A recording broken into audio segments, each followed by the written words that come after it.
बच्चों थोड़ा सा स्वास्थ्य खराब होने की वजह से वीडियो डिले हो गया है। आज आपको पढ़ाऊंगा डिफरेंशिएशन। तो डिफरेंशियल कैलकुलस या फिर डिफरेंशिएशन पढ़ेंगे आज हम। और इस वीडियो में ज़्यादा लेवल अप कॉन्सेप्ट्स ना करा के आज मैं आपको डिफरेंशिएशन का थोड़ा बेसिक करा रहा हूँ, क्योंकि मैं ये बिलीव करता हूँ कि थोड़ा सा मैथ्स वाला पार्ट आपको थोड़ा सा डिफ़िकल्ट लगता है, तो हम डिफरेंशिएशन का यूज़ करते हैं। पहले देखते हैं कि डिफरेंशिएशन का मैथमेटिकली डेरिवेटिव का क्या मीनिंग है और डेरिवेटिव का फिजिकल मीनिंग क्या है। उसके बाद फिर हम क्विकली फॉर्मूला के साथ डील करके क्वेश्चंस करेंगे। ठीक है, तो देखिए एक बार मैथमेटिकल मीनिंग देखिए। तो मैथमेटिकल या ज्योमेट्रिकल मीनिंग है ना, ज्योमेट्री के हिसाब से मैंने आपको बोला कि y equal to x square एक ग्राफ है, y equal to x square एक कर्व है बच्चों। आप dy बाई डी एक्स की वैल्यू बता दीजिए x की, जब x इक्वल टू 1 है। तो अगर आप y equal to x square का ग्राफ बनाएं तो मान लीजिए वो पैराबोला बनता है। फिर मैंने बोला dy बाई डी एक्स की वैल्यू क्या होगी x इक्वल टू 1 पे। तो इसका क्या मतलब है, आप उस ग्राफ के साथ क्या कर रहे हैं, ग्राफ के लिए क्या बना रहे हैं, है ना। तो ये देखते हैं हम एक बार क्विकली डिस्कस करते हैं ज्योमेट्रिकल मीनिंग ऑफ डेरिवेटिव क्या होता है। ज्योमेट्रिकल है ना, ज्योमेट्रिकल मीनिंग ऑफ डेरिवेटिव। तो इत्मीनान से देखेंगे बच्चों आप वीडियो, तो आपको सब समझ आ जाएगा कि डेरिवेटिव कब करना है, क्यों करना है और उसका मीनिंग क्या है। ठीक है, ज्योमेट्रिकल मीनिंग ऑफ डेरिवेटिव से पहले मैं आपको पिछले अगर आपने मेरा लेक्चर नहीं देखा है graphs and graph based question का, तो वो भी अवेलेबल है। इससे पहले मैंने डाला हुआ है वीडियो, तो आप देख सकते हैं। उसमें मैंने ये बताया था कि एक लाइन के स्लोप का क्या मतलब होता है, और उसके अंदर एक लाजवाब क्वेश्चन भी कराया है, v वर्सेज x ग्राफ को a वर्सेज x में कैसे कन्वर्ट कर सकते हैं। ठीक है, तो मान लीजिए कोई भी लाइन है, ठीक है, कोई भी लाइन, वो लाइन x एक्सिस की पॉजिटिव x एक्सिस के साथ एंटी क्लॉकवाइज सेंस में जो भी एंगल बनाती है, उस एंगल का जो टेंजेंट होता है, मीन्स tan थीटा होता है, वो इस लाइन का स्लोप कहलाता है। क्या कहलाता है बच्चों? Slope of a line. तो कोई भी लाइन पॉजिटिव एक्स एक्सिस के साथ जो भी एंगल बना रही है, उसका tan थीटा लाइन का स्लोप होता है। ठीक है, tan थीटा, राइट, ये आपको पता होना चाहिए। आप देखते हैं डेरिवेटिव का ज्योमेट्रिकल मीनिंग क्या है, बालकों क्विकली डिस्कस करते हैं what is the geometrical meaning of derivative. ठीक है, आइए। तो देखिए ज्योमेट्रिकल मीनिंग ऑफ डेरिवेटिव का मतलब हो गया, मान लीजिए कोई भी ग्राफ है बच्चों, कोई भी ग्राफ है, राइट, और हमने एक पॉइंट लिया बच्चों यहाँ पर x1 comma y1, okay, x1 comma y1 है, और हमने एक पॉइंट लिया यहाँ पर x2 कॉमा y2। ठीक है बच्चों, है ना। अब मान लीजिए ये है x1 और ये है y1, ठीक है। ऐसे ही आप समझ गए, ये है x2 बच्चों, है ना, और ये है y2, ओके।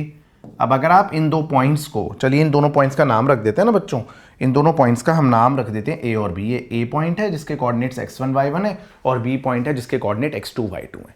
ठीक है, अब अगर हम a और b दो पॉइंट्स को ज्वाइन कर दें तो एक सीकेंड बन जाएगा बेसिकली। अभी तो कॉर्ड है ये, अगर इसको खींचा जाए लाइन को, तो एक बेसिकली इस कर्व, ये जो कर्व है, वाइट वाला कर्व जो मैंने बनाया है, इसकी कुछ भी इक्वेशन हो सकती है। कर्व की equation y equal to f x कुछ भी हो सकती है ना। तो ये जो येलो वाली लाइन है, जो ए बी को मैंने एक्सटेंड किया हुआ है, ये सीकेंड टू दी कर्व है, सीकेंड टू दी कर्व है। ठीक है, अब और समझिए मैं क्या बोल रहा हूं। मैं ये बोल रहा हूं कि जो ये डिफरेंस होगा ना, डिफरेंस यहां तक x2 है, यहां तक x1 है, डिफरेंस होगा x2 माइनस x1। तो x2 माइनस x1 को ना हम डेल्टा x बोलते हैं, किन्हीं भी दो वैल्यूज के डिफरेंस को हम डेल्टा बोलते हैं। a2 माइनस a1 को delta a, x2 minus x1 को डेल्टा x, राइट। वैसे ही ये y2 माइनस y1 हो जाएगा डेल्टा y। ठीक है बच्चों, ओके, मैंने ये सी पॉइंट कंसिडर कर लिया।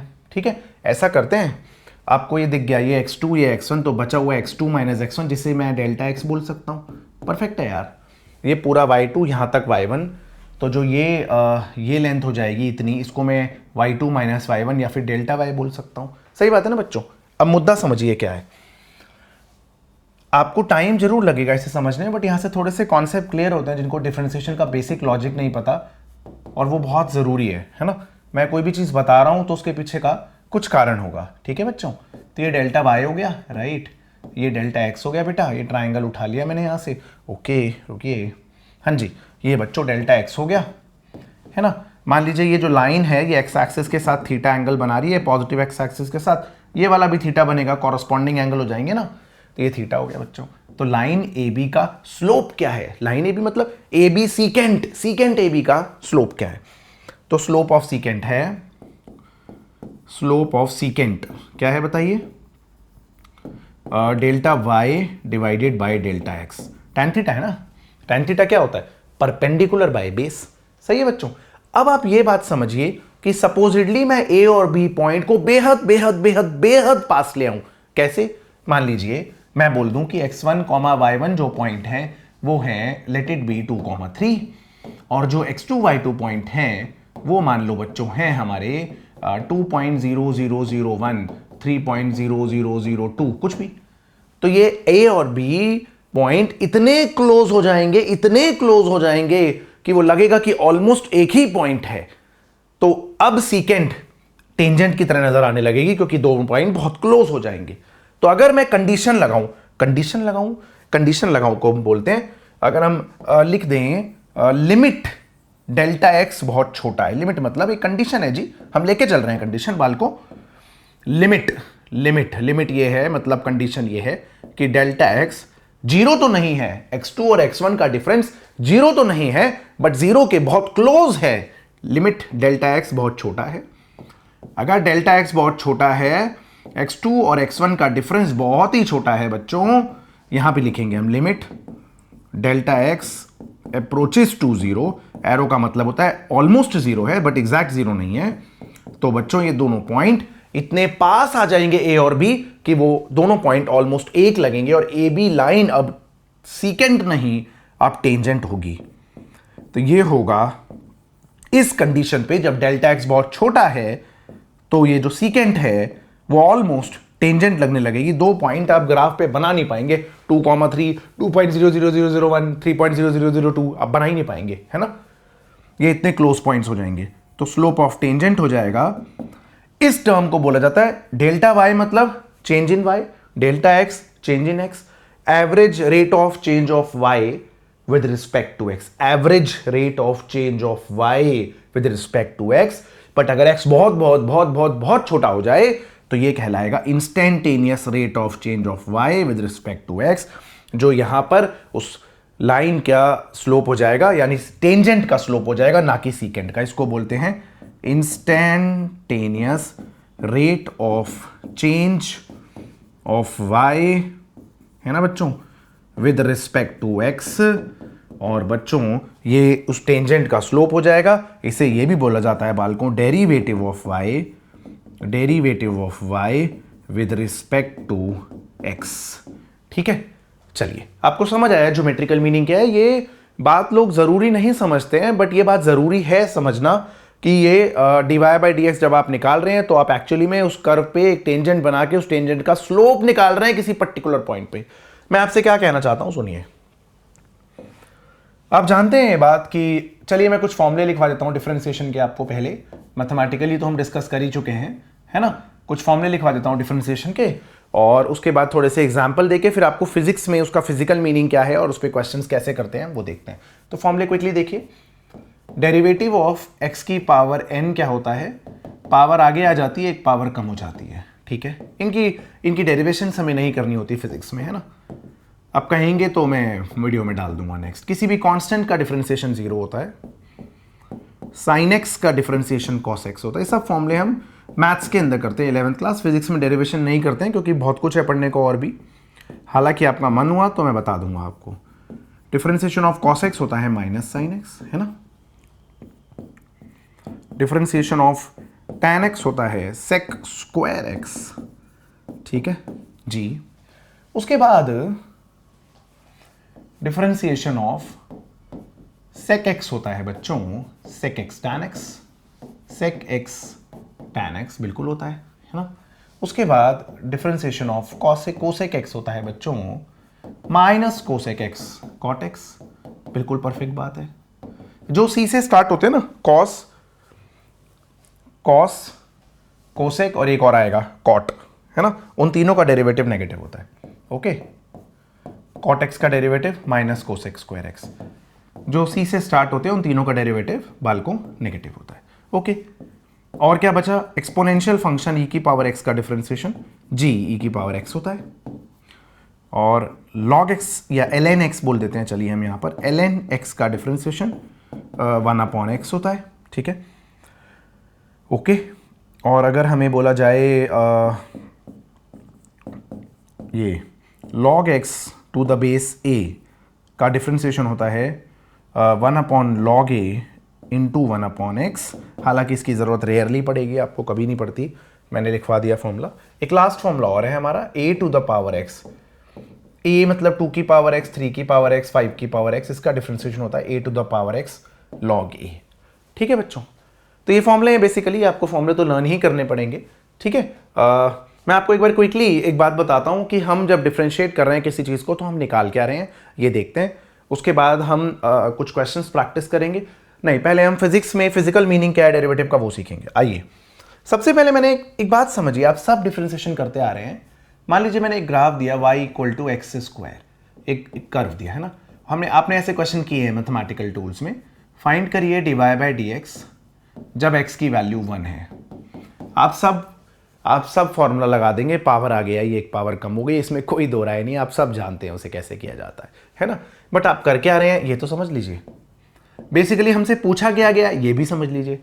अगर हम y equal to x square graph बनाए ना बालकों, x और y x0 तो y0, सॉरी बच्चों थोड़ा गला खराब है, x1 तो y1, x2 तो y4 है ना बच्चों, x-1 तो y1, x-2 तो y4, काफ़ी है बालकों, इतने पॉइंट से तो ग्राफ बन जाएगा। आइए, है ना।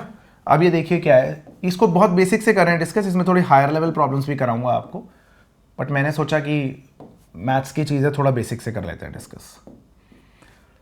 जैसे अब वेक्टर हो गया, तो वेक्टर में आपको कुछ भी नहीं बताऊंगा, कोई डॉट प्रोडक्ट का फॉर्मूला नहीं, कोई क्रॉस प्रोडक्ट का फॉर्मूला नहीं, बस parallelogram law, triangle law, polygon law, dot product, cross product, resolution पे लाजवाब 20-25-30 क्वेश्चन करा दूंगा। वो इतना बेसिक चैप्टर है, उसके थ्योरी की जरूरत नहीं है। प्रोजेक्टाइल में बेसिक से लेकर के हाईएस्ट लेवल तक कराऊंगा, वहां थ्योरी भी कराऊंगा, तो ऐसे आपको मिक्स मिलता रहेगा मामला, है ना।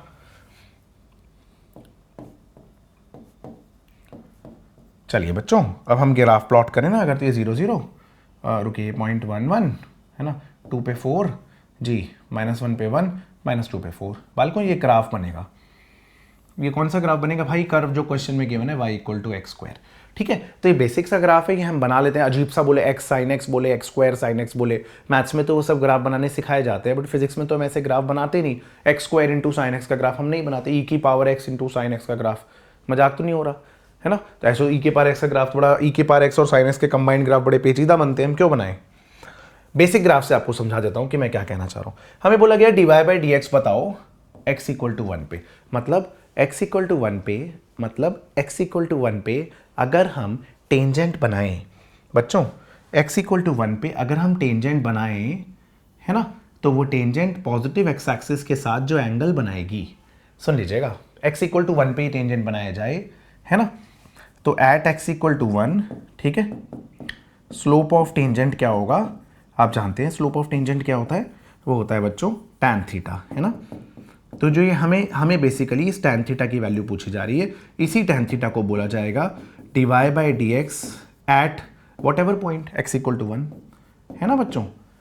तो अब आप जानते हैं कि ऐसे आप ग्राफ बना के कोई मेजर तो कर नहीं सकते थीटा, तो फिर ये एक मेथड बनाया गया है डिफरेंशिएशन का, और जो कि आप जानते हैं क्या होगा, dy बाई डी एक्स क्या होगा बताइए, पावर आगे आ जाती है, पावर आगे आ जाती है, एक पावर कम हो जाती है ना, तो ये आ गया 2x बच्चों।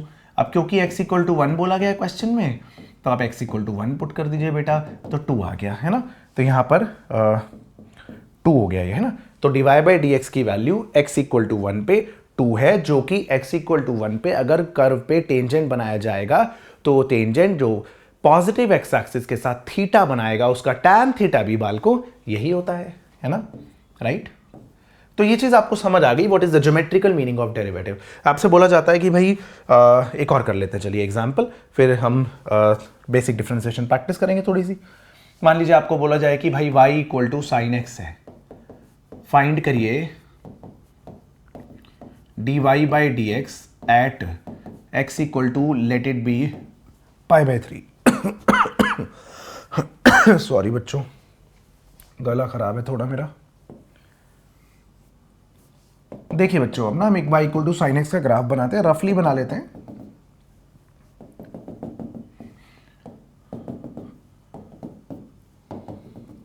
है ना बालकों। तो देखिए क्या होगा, ये 0 होता है, साइन पाई बाय 2 1 होता है, sine pi 0, sine 3 pi by 2 -1, sine 2 pi फिर 0, है ना बच्चों। ये हो गया। तो ये ना ये +1 होता है बालकों, ये -1 होता है। अब जानते हैं साइन एक्स का ग्राफ, ये y = साइन एक्स का ग्राफ है, ठीक है। साइन 90 पे 1 होता है, साइन 180 पे 0 होता है, 270 पे -1 होता है, 360 पे 0 होता है ना। अब से बोला गया है यहाँ पर कि जो x = π/3 होगा ना, तो आप dy/dx निकालिए। इसका क्या मतलब है, x = π/3 पे अगर इस ग्राफ पे टेंजेंट बनाया जाए, है ना बालकों, x = π/3 पे अगर इस ग्राफ पे टेंजेंट बनाया जाए तो वो टेंजेंट जो x एक्सिस के साथ एंगल बनाएगा थीटा, उसका tan थीटा पूछा गया है हमसे। बेसिकली उसका tan थीटा पूछा गया है। जाहिर सी बात है, ज्योमेट्री से तो ये पॉसिबल नहीं है, ज्योमेट्री से तो पॉसिबल नहीं है, तो हम डिफरेंशिएट करते हैं नॉर्मल, हमारे पास फॉर्मूला है ना, y = sin x, ठीक है। अब dy/dx क्या होगा, साइन का डेरिवेटिव आपको लिख चुका हूं, देखिए बालकों, ये रहा साइन x का डेरिवेटिव cos x। ये हम डिराइव करते हैं बच्चों, है ना, मैथ्स में प्रॉपर। मैंने सोचा मैं डेरिवेशन पार्ट कराऊंगा तो बहुत ही ज़्यादा बोरिंग हो जाएगा आपके लिए। x = π/3 पुट करना है, बोला है ना, x = π/3, तो आ जाएगा cos π/3 जो कि 1/2 आएगा बच्चों, है ना। तो बेसिकली ये x = π/3 पे अगर हम साइन x वाले ग्राफ पे टेंजेंट बनाएंगे तो उस टेंजेंट का जो स्लोप होगा tan थीटा होगा, उसकी वैल्यू 1/2 आएगी बच्चों। आप समझ गए। बेसिकली ये मीनिंग है इस क्वेश्चन का, डेरिवेटिव का मैथमेटिकल या ज्योमेट्रिकल मीनिंग ये है। आइए इसका हल्का सा यूज करते हैं कहीं फिजिक्स के अंदर। आइए कैसे करेंगे, देखिए ग्राफ्स के अंदर हम पढ़ चुके हैं, क्योंकि ये वीडियो ज़्यादातर मैं उन बच्चों के लिए बना रहा हूँ जो बच्चों 12th पास है ना। तो वेलोसिटी वर्सेस डिस्प्लेसमेंट ग्राफ दे रखा है, ठीक है, राइट। और मान लीजिए ये ग्राफ कुछ ऐसा है, कुछ भी हो सकता है भाई, क्या दिक्कत है। और यहाँ पर मान लीजिए वेलोसिटी है, लेट इट बी 10 मीटर पर सेकेंड, और ये कोई पॉइंट P है, और इस पॉइंट P पे ना हमने एक टेंजेंट बना लिया, और ये टेंजेंट ना 120 डिग्री का एंगल बनाता है, ठीक है, पॉजिटिव एक्स एक्सिस के साथ। इसी पॉइंट पे P पॉइंट पे टेंजेंट बनाया हमने। बस ये गिवन है आपको कि येलो वाला ग्राफ जो है वो V वर्सेस S ग्राफ है, वेलोसिटी वर्सेस डिस्प्लेसमेंट का ग्राफ है, ठीक है। वेलोसिटी वर्सेस डिस्प्लेसमेंट का ग्राफ येलो कलर का ग्राफ है। कर्व की क्वेश्चन नहीं पता मुझे। एक P पॉइंट है जहां पर जब वेलोसिटी की वैल्यू 10 मीटर पर सेकेंड है, उस समय पर मैंने एक टेंजेंट बनाया और वो एंगल 120 डिग्री बना रहा है। बताइए एक्सेलरेशन क्या होगा एट पॉइंट P। कैलकुलेट करिए value of the acceleration at point P। बच्चों ट्राई करिए, आप स्क्रीन पॉज करके, वीडियो पॉज करके ट्राई करिए जरा, है ना। अब आइए, मैं आपको पहले बता चुका हूं कि ग्राफ बेस्ड क्वेश्चंस में कुछ चीज़ें ऐसी बता चुका हूं, V वर्सेस X से A वर्सेस X वगैरह कैसे बनाया जाता है। आप वीडियो देख सकते हैं अगर आपने नहीं देखा तो। आप जानते हैं, हालांकि इस वीडियो में अभी नहीं बताया मैंने आपको, बट फिर भी वेलोसिटी dx/dt होता है और एक्सेलरेशन dv/dt होता है ना। क्योंकि मैं इस बात को ना जस्टिफाई करना चाहता था कि मैं टेंजेंट आपको क्यों बता रहा हूँ, है ना, राइट बच्चों। आइए, अगर आप एक्सेलरेशन और वेलोसिटी को डिवाइड करेंगे तो आपको क्या मिलेगा, dt उड़ जाएगा, dv/ds। एक्सेलरेशन क्या होगा आपका, v multiplied by definitely dv/ds, ठीक है बच्चों। Excuse me. v क्या है, value of velocity at that point. आपको p पॉइंट पे एक्सेलरेशन बोला है कि निकालने के लिए, तो वो क्या होगा, p पॉइंट पे जो भी वेलोसिटी है मल्टीप्लाइड बाय बच्चों जो भी स्लोप है p पॉइंट पे टेंजेंट का। भाई वेलोसिटी का derivative with respect to displacement का क्या मतलब है, मतलब है इस कर्व पे जो आप टेंजेंट बनाएंगे उसका स्लोप। तो एक्सेलरेशन एट पॉइंट P क्या होगा बताइए, p पॉइंट पे वेलोसिटी 10 है और स्लोप ऑफ टेंजेंट क्या है, tan 120 डिग्री। बच्चों जानते हैं ना आप कैसे करना है जी। अब आप देख लीजिए tan 120 क्या होगा, tan 180 माइनस 60। बच्चों सेकंड क्वाड्रेंट में tan नेगेटिव होता है। ऐड शुगर टू कॉफी, तो इसमें सारे पॉजिटिव, इसमें साइन थीटा और उसका रेसिप्रोकल कोसेक थीटा पॉजिटिव, इसमें t से tan थीटा और उसका रेसिप्रोकल कॉट थीटा पॉजिटिव, इसमें बच्चों c से कोसेक नहीं कॉस थीटा और उसका रेसिप्रोकल सेक थीटा पॉजिटिव। अगर मैंने इसमें बोला कॉस और सेक पॉजिटिव तो बाकी बचे हुए चारों ट्रिग्नोमेट्रिक रेशियो नेगेटिव। इसमें मैंने बोला tan थीटा और कॉट थीटा पॉजिटिव, बाकी बचे हुए ट्रिग्नोमेट्रिक रेशियोज नेगेटिव।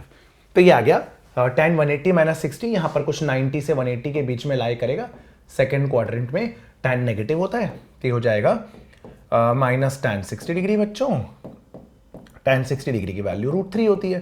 तो आप समझ गए मैं आपसे क्या बोलना चाह रहा हूँ, इस पी पॉइंट पे एक्सेलरेशन की वैल्यू क्या होती है। ठीक है, आपने जरूर फिजिक्स में पढ़ा होगा मैक्सिमा और मिनिमा, आपको मैक्सिमा मिनिमा पढ़ाते हैं। देखिए कहाँ कहाँ पर पढ़ते हैं आप मैक्सिमा मिनिमा। आपने आप 12th पास आउट बच्चे अगर, तो आपने इलेक्ट्रोस्टैटिक्स में electric field intensity on the axis of the ring आपने पढ़ा होगा, R/√2 पे इलेक्ट्रिक फील्ड इंटेंसिटी मैक्सिमम होती है ना, एक यहाँ पढ़ा। ग्रेविटेशन के अंदर gravitational field intensity on the axis of the ring R/√2 पे मैक्सिमम होती है ना बच्चों। एक और क्वेश्चन होता है बड़ा पॉपुलर कि एक मास कैपिटल एम के टोटे टोटे कर दिए जाएं, स्मॉल एम और capital M minus small M में तोड़ दिया जाए, तो स्मॉल एम और कैपिटल एम की क्या वैल्यू हो कि इनके बीच का फोर्स मैक्सिमम हो जाए। ऐसा ही कूलम्स लॉ में भी होता है, कैपिटल क्यू को 2 पार्ट में डिवाइड कर दिया, वो दोनों पार्ट कितने कितने हो कि उनके बीच का फोर्स मैक्सिमम आ जाए, है ना। तो एक concept of maxima and minima भी होता है। अब वो क्या होता है वो भी मैथमेटिकली डिस्कस कर लेते हैं पहले, है ना। देखिए concept of maxima and minima, है ना, मैथमेटिकली डिस्कस करेंगे, फिर फिजिक्स में उसे अप्लाई करना सीखेंगे हम। Concept of maxima and minima, ठीक है। मैं आपको ज़्यादा क्वेश्चन क्यों नहीं करा रहा अभी डिफरेंशिएशन के फॉर्मूलों पे, क्योंकि देखिए हमसे मैथ्स तो पूछी नहीं जाएगी, पेपर में तो फिजिक्स ही आनी है, तो वहाँ पर हम फिजिक्स से कर लेंगे, डिस्प्लेसमेंट से वेलोसिटी से एक्सेलरेशन निकलवा लेंगे। तो मैथमेटिकली मैं आपको क्वेश्चंस नहीं करवा रहा हूँ इस पर कि साइन का डेरिवेटिव कॉस होता है, कॉस का माइनस साइन होता है, वो हम वहाँ पर यूज़ कर लेंगे अभी जब हम फिजिक्स पढ़ेंगे, है ना, राइट। तो concept of maxima and minima क्या होता है, मान लीजिए कोई भी ग्राफ है, अब आप एक बात समझ लीजिएगा, इसके स्टेप्स का कुछ मीनिंग होगा, है ना। मान लीजिए कि एक y वर्सेस x ग्राफ है, एक से रैंडम सा ग्राफ बनाया हमने, है ना बच्चों। अगर आपको किसी भी फंक्शन वेलोसिटी मैक्सिमम कब होगी, फोर्स मैक्सिमम कब होगा, इनफैक्ट आप वो भी करते हैं ना बच्चों, पोटेंशियल वर्क एनर्जी पार के अंदर आप करते हैं कि पोटेंशियल एनर्जी वर्सेस एक्स का ग्राफ बनाते हैं, वहां पूछते हैं कहां पर स्टेबल इक्विलिब्रियम, कहां पर अनस्टेबल, कहां पर न्यूट्रल, तो वहां पर इस लॉजिक का यूज होता है। खैर एनीवेज अभी आप समझिए, आपसे बोला जाता है steps to find maxima and minima क्या होते हैं, steps to find maxima and minima, ठीक है, मैक्सिमा और मिनिमा निकालने के स्टेप्स क्या होते हैं। तो सबसे पहले आपको कहा जाता है कि फाइंड करिए dy/dx, क्या करिए dy/dx निकालिए, मतलब अगर आप इसी कर्व पे किसी भी पॉइंट पे टेंजेंट बनाएंगे, किसी भी पॉइंट पे टेंजेंट बनाएंगे तो उसका स्लोप क्या होगा, उसे बोलते हैं आप dy/dx निकालते हैं।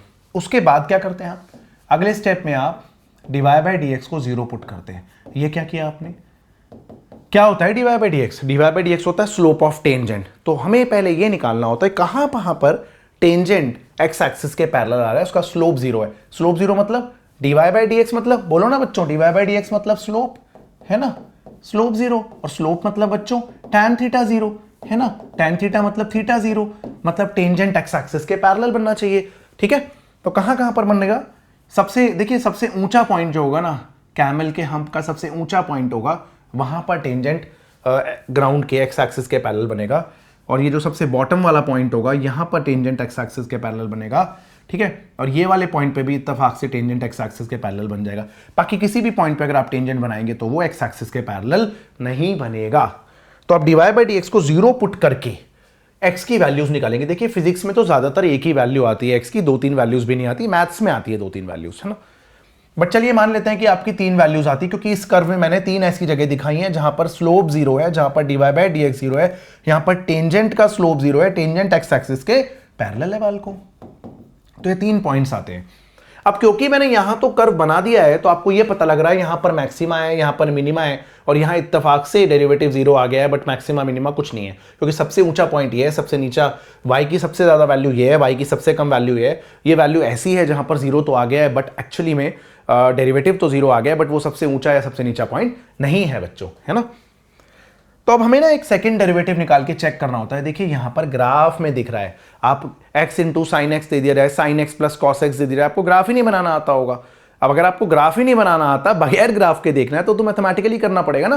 डिफरेंशिएट करिए ग्राफ को, डिफरेंशिएट करके उसको 0 पुट करिए, x1 x2 x3 3 वैल्यूज आ जाएंगी, 3 या 1 या 2 जितनी भी आएंगी। उसके बाद आपको अगले स्टेप में दोबारा डिफरेंशिएट करना है d2y/dx²। तो कई बार तो ऐसा होगा कि d2y/dx² में x गायब ही हो जाएगा। अगर गायब ही हो गया 1 2 3 4 कुछ वैल्यू आ गई -1 -2 कांस्टेंट, तो कोई दिक्कत ही नहीं है। लेकिन अगर x बच गया है तो ये जो तीनों वैल्यूज आई हैं उसे पुट करना पड़ता है सेकेंड डेरिवेटिव के अंदर। आप एक बार x1 पुट करिए अगर x बच गया है तो, और अगर नहीं बचा तो कोई बात नहीं, जो आया सो वही देख लीजिए। फिर एक बार आप x2 पुट करिए, फिर एक बार आप x3 पुट करिए, है ना बच्चों। वैसे 3 पॉइंट तो कभी भी नहीं आएंगे, बट जस्ट मैं बता दे रहा हूं। अब अगर x1 पॉइंट मैक्सिमा का पॉइंट है, मतलब वहां पर y फंक्शन की मैक्सिमम वैल्यू है, तो ये नेगेटिव आ जाएगा। तो इससे क्या पता लगेगा, y यानी y जो है वो मैक्सिमम है जो ये point x equal to x1 आया है उस पे। ठीक है, बिल्कुल सही बता रहा हूं। अगर ये पॉजिटिव आ जाए तो हम बोलेंगे y इज मिनिमम। इसके पीछे का भी लॉजिक है बच्चों, बस बहुत ज़्यादा मैथ्स में नहीं घुसना चाहता हूं, तो थोड़ा बहुत तो आपको याद रहेगा तो अच्छा है। y is minimum at x equal to x2। ठीक है, और x3 पे ना तो मैक्सिमा है ना मिनिमा है, तो यहां पर सेकेंड डेरिवेटिव 0 आ जाएगा। ठीक है, तो इसका मतलब y is neither maximum nor minimum, ना तो मैक्सिमम है ना ही मिनिमम। ऐसा केस बस फिजिक्स में तो एक ही जगह पर आता है जहां न्यूट्रल इक्विलिब्रियम होता है ना। फिजिक्स में तो ऐसा एक ही जगह पर आता है जहां बच्चों न्यूट्रल इक्विलिब्रियम होता है। आई होप आपको समझ आया मैंने क्या बोला, है ना। राइट, नोट कर लीजिए बच्चों, ये concept of maxima and minima है। आपको समझ आया मैक्सिमा मिनिमा में क्या बोलना चाह रहा हूं मैं। Let's take an example here. देखिए एक एग्जांपल है ना हमारा, मैक्सिमा मिनिमा का एग्जांपल ले लेते हैं। चलिए मान लीजिए एक एग्जांपल है हमारा जो हम ग्रेविटेशन के अंदर करते हैं कि एक मास कैपिटल M है, उसे हमने x और m-x में तोड़ दिया। ठीक है, ठीक है, और उनके बीच के लिए स्मॉल m लिख लीजिए, डजंट मैटर। ठीक है, इसे हमने स्मॉल m और capital M minus small m में तोड़ दिया। अब कैपिटल M तो कांस्टेंट है, स्मॉल m की क्या वैल्यू ली जाए सो दैट इनके बीच का फोर्स अधिकतम आ जाए। फोर्स अधिकतम आ जाए तो बहुत पास रख लो, अरे नहीं, डिस्टेंस नहीं चेंज करना है, गिवन है कि डिस्टेंस उतना ही रखना है, स्मॉल r ही रहेगा। तो इनके बीच का फोर्स क्या होगा, कैपिटल G, ग्रेविटेशनल फोर्स की बात हो रही है, m1 m2 डिवाइडेड बाय बच्चों r स्क्वायर। सही बात है, बिल्कुल बिल्कुल सही बात है। तो अगर आप इसे डिफरेंशिएट करते हैं स्मॉल m के रिस्पेक्ट में, क्योंकि कैपिटल M तो कांस्टेंट है, कर दिया आपने डिफरेंशिएट स्मॉल m। अच्छा रुक जाइए, एक और स्टेप लिख देते हैं, फिर डिफरेंशिएट कर लेंगे, थोड़ा इजी टू अंडरस्टैंड हो जाएगा आपके लिए। Capital G by R square constant है, ये बन जाएगा capital M into small m minus में m square. Small m basically एक वेरिएबल है, कैपिटल M कॉन्स्टेंट है। फोर्स को डिफरेंशिएट करिए m के रिस्पेक्ट में तो क्या आएगा बताइए, क्या आएगा, capital G divided by R square, capital M constant, x का डेरिवेटिव 1, x स्क्वायर का 2x। बेसिकली स्मॉल m यहाँ पर x की तरह बिहेव कर रहा है।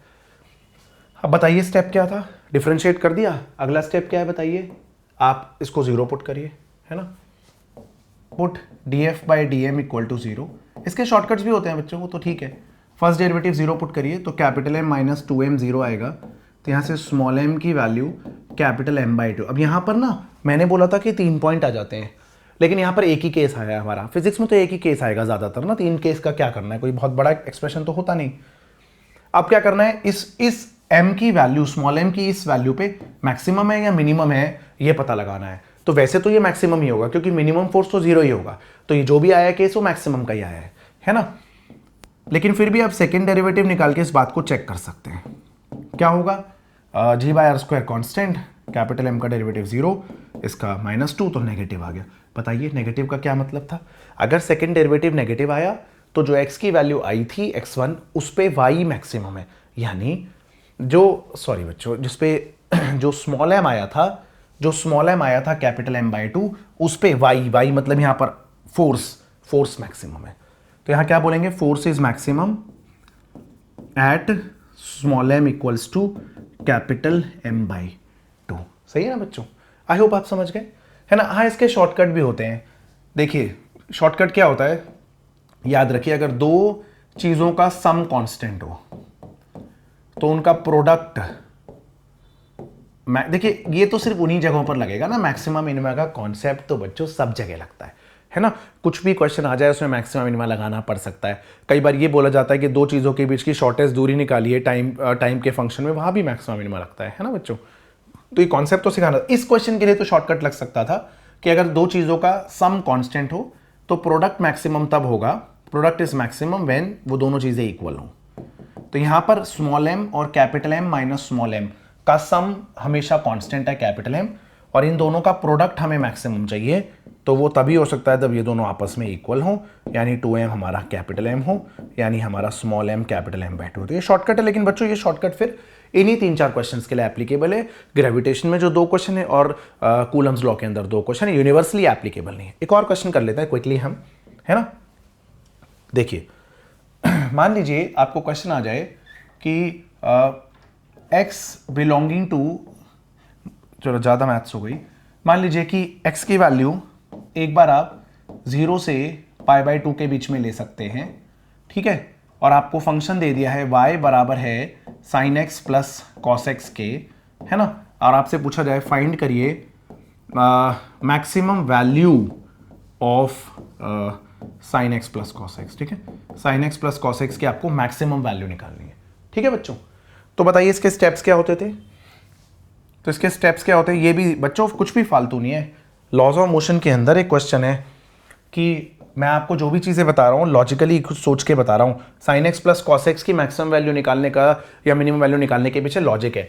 एक कॉन्सेप्ट है कि अगर एक डिब्बे को हमने एक रफ फ्लोर पे रख दिया, ठीक है, और हम चाहते हैं इसको मिनिमम फोर्स लगा करके मूव कराएं, तो ये फोर्स म्यू एम जी नहीं होता, यहां पर हम म्यू एम जी से भी कम फोर्स लगा के इस ब्लॉक को मूव करा सकते हैं, तो वहां इस लॉजिक का यूज होता है, ठीक है। लॉज ऑफ मोशन आएगा तब पढ़ाऊंगा, अभी के लिए सुन लीजिए।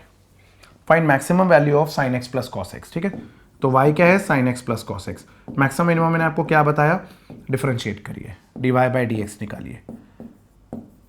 साइन का डेरिवेटिव cos का derivative minus sin x। Maxima minima के लिए, दोनों के लिए कोई मैक्सिमा या मिनिमा, मुझे क्या पता क्या आएगा, दोनों के लिए फर्स्ट डेरिवेटिव 0 होता है ना। तो dy/dx को 0 पुट करिए। जब इसे आप 0 पुट करेंगे तो cos x minus sine x is equal to 0 आएगा। तो यहां से sin x बराबर आएगा cos x के, तो यहां से tan x आएगा 1, तो यहां से x आएगा π/4। अब चाहे तो मैक्सिमा है और चाहे तो मिनिमा है, जो भी है वो x इक्वल टू π/4 पे ही है, ठीक है, राइट। अब सुनिए मैं क्या बोल रहा हूं। अब x इक्वल टू π/4 जो पॉइंट आया है उस पे ये फंक्शन मैक्सिमम है या उस पे फंक्शन मिनिमम है, इस बात की पुष्टि कैसे होगी, सेकंड डेरिवेटिव से होगी। आइए निकालिए second derivative, d² divided by dx², ये cos का डेरिवेटिव माइनस साइन हो जाएगा, साइन का डेरिवेटिव cos हो जाएगा। अब क्योंकि x इक्वल टू π/4 है तो आपको x इक्वल टू π/4 ही पुट करना पड़ेगा, और x इक्वल टू π/4 अगर आपने पुट कर दिया तो ये आएगा माइनस साइन π/4 माइनस cos π/4। ये नेगेटिव आया। अब ये नेगेटिव √2 आया, नेगेटिव 5 आया, नेगेटिव 7 आया, नेगेटिव 11 आया, उसमें मेरे को कोई इंटरेस्ट नहीं है, बस ये नेगेटिव आया। अगर ये नेगेटिव आया तो y मैक्सिमम है, y इज मैक्सिमम। कब एट x इक्वल टू π/4, ठीक है। और y की मैक्सिमम वैल्यू क्या है, y की मैक्सिमम वैल्यू है π/4 पुट कर लीजिए, साइन π/4 प्लस cos π/4, 1/√2 प्लस 1/√2, है ना बच्चों। तो y की मैक्सिमम वैल्यू यहां पर √2 है। आई होप आप समझ गए। तो मैक्सिमम मिनिमम का काफी यूज हो जाता है कहीं ना कहीं, ठीक है बच्चों। नोट कर लीजिए आप, अगली वीडियो में डिस्कस करेंगे mathematically product rule, question rule, chain rule. एक बार product rule, question rule, chain rule कर लेंगे, फिर फिजिक्स में डेरिवेटिव का फिजिकल मीनिंग क्या है, instantaneous rate of change of something with respect to time अगर निकालना है तो हमें डिफरेंशिएट करना पड़ता है, और डिस्प्लेसमेंट से वेलोसिटी, एक्सेलरेशन वगैरह के जो क्वेश्चंस होते हैं वो डील करेंगे बच्चों, ठीक है। उम्मीद करता हूं बच्चों आपको चीजें समझ आई होंगी। जो भी आपके डाउट हो आप कमेंट्स में पूछ सकते हैं।